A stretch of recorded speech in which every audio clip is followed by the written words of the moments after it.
بسم الله الرحمن الرحيم.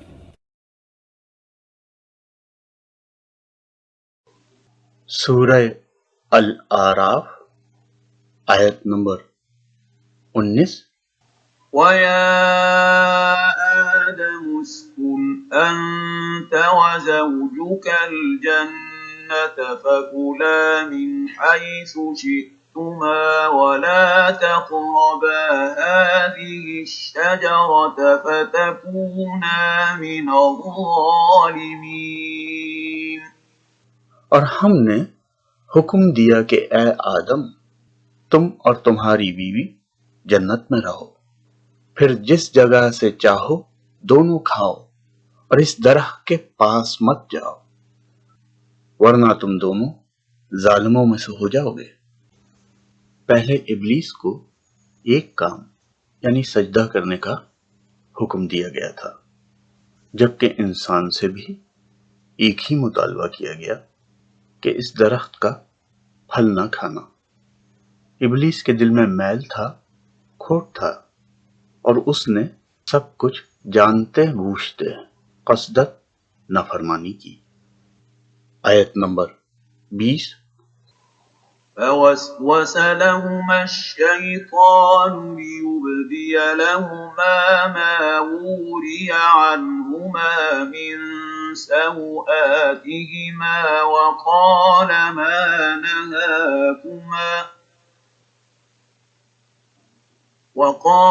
مَا نَهَاكُمَا رَبُّكُمَا عَنْ هَٰذِهِ الشَّجَرَةِ إِلَّا أَن تَكُونَا مَلَكَيْنِ أَوْ تَكُونَا مِنَ الْخَالِدِينَ۔ پھر شیطان نے ان دونوں کے دلوں میں وسوسہ ڈالا تاکہ ان کی شرمگاہیں جو ایک دوسرے سے پوشیدہ تھی دونوں کے روبرو بے پردہ کر دے، اور کہنے لگا کہ تمہارے رب نے تم دونوں کو اس درخت سے اور کسی سبب سے منع نہیں فرمایا مگر محض اس وجہ سے کہ تم دونوں کہیں فرشتے ہو جاؤ یا کہیں ہمیشہ زندہ رہنے والوں میں سے ہو جاؤ۔ شیطان آج بھی یہی کر رہا ہے، وہ ہمیں شک میں ڈالتا ہے، وسوسے ڈالتا ہے، غلط عقیدوں کی طرف راغب کرتا ہے۔